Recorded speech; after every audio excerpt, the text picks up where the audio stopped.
great to have you here. And, I think excited to hear a little bit more about the RevenueCat story. And so, why don't we just let's start from the beginning. What motivated you to start RevenueCat in the first place? I had in my past life worked in a lot of consumer subscription apps and looked at the list. I was like, well, me and my friend Miguel know a lot about this weird problem with subscriptions and selling them on the app stores. And we wrote a lot of software for it, and it's a surprisingly hard problem. And maybe that's just what we should work on.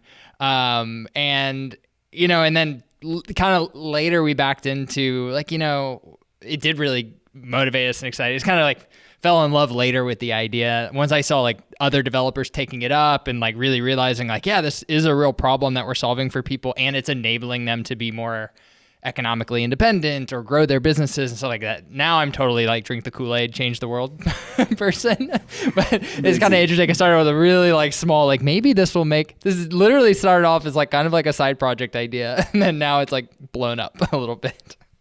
It's blown up for a reason, right? So what are the biggest challenges that mobile developers face then because of this? If you're a mobile developer and you want to sell software, make software for a living, you have to sell through Apple's walled garden, Google's walled garden, Amazon's walled garden. They're cropping up everywhere. Xbox, all these platforms, Apple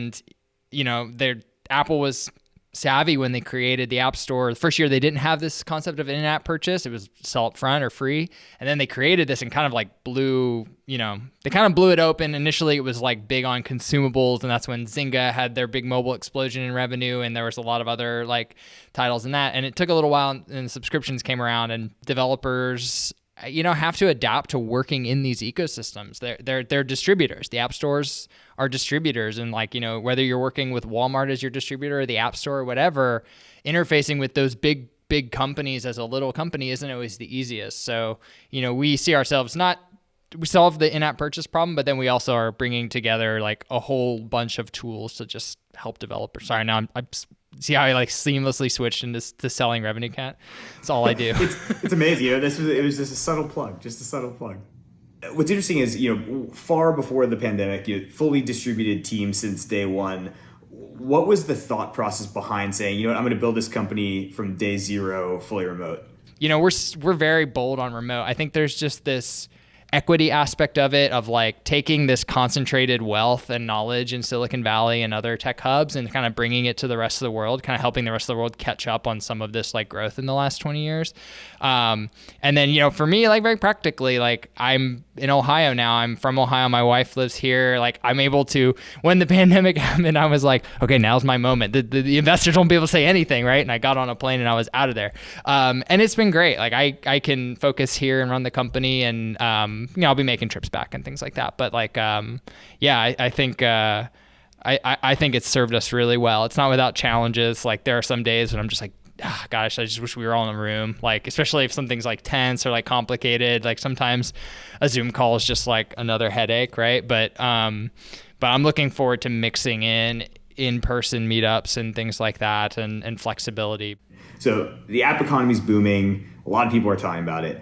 What's your sort of future looking? How do you think the market will change in the coming years? Yeah, so I always say our market's sneaky big, right? The barriers to create an app that provides value is so low, and the monetization strategies with subscriptions is there, that there will be demand and supply for software for stuff that we don't even know we need software for yet. And that's one thing that's super exciting. It kind of goes into that remote equity, reaching local. We're seeing dating apps is not that unusual, but even every category of app that we've seen before, meditation, exercise, all this stuff, we're seeing this happen with locales. So a specific meditation app for Uruguay, but specific locales are getting kind of every copy of apps that are big in other markets.